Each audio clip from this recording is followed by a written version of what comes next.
The first wrench struck the concrete floor with a sharp metallic crack, and every head inside the garage turned at once.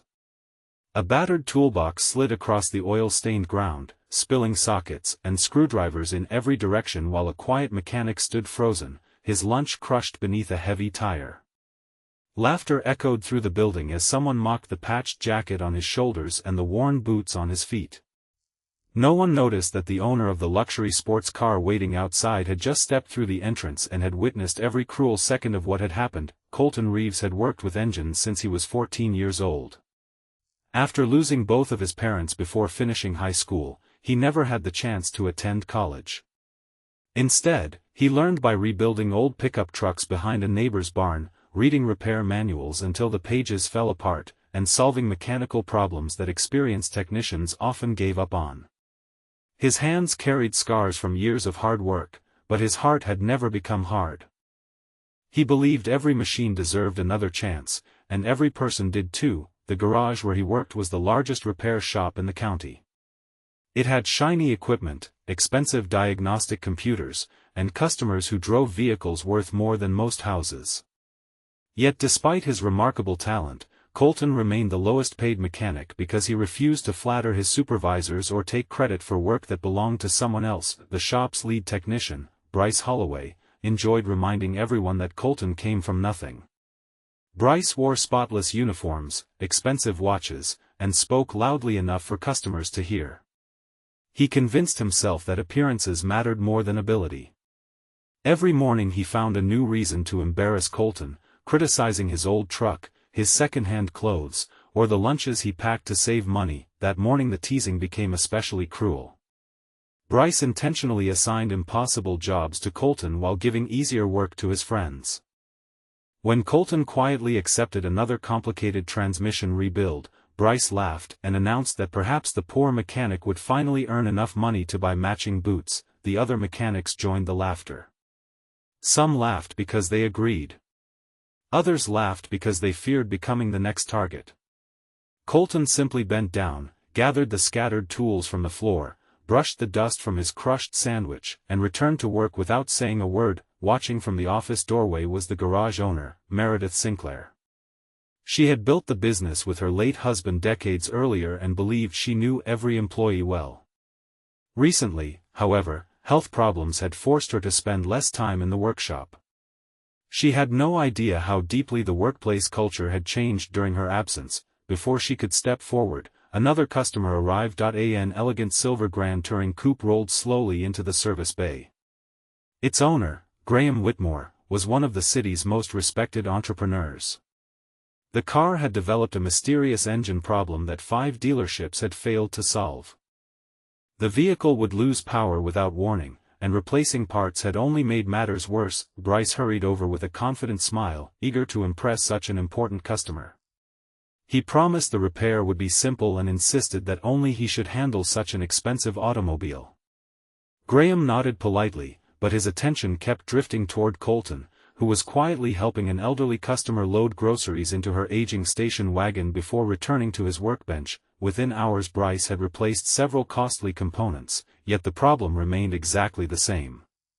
Every failed attempt increased the repair bill while the engine continued to malfunction.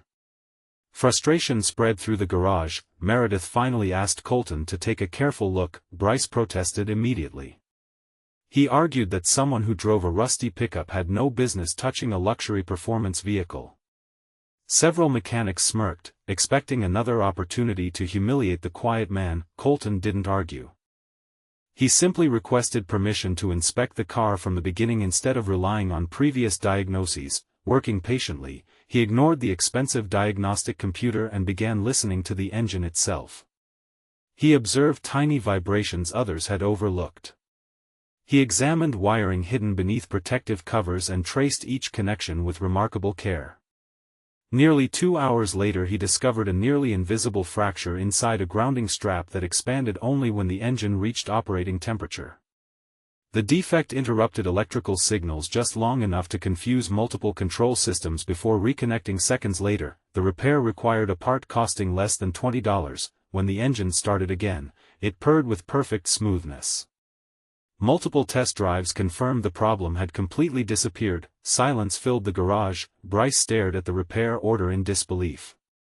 Weeks of failed repairs by certified specialists had been solved by the mechanic everyone had mocked before lunchtime. Graham walked slowly toward Colton. Instead of congratulating him with loud applause, he simply shook his hand with sincere respect.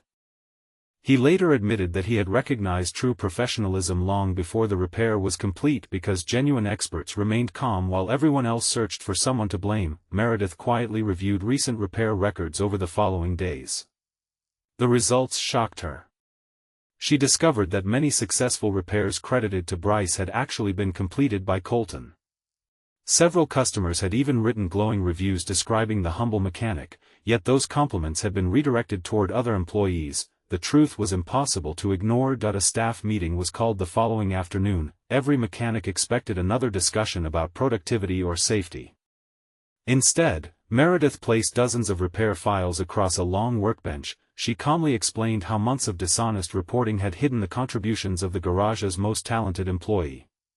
She described how respect had disappeared from the workplace and how bullying had become normal.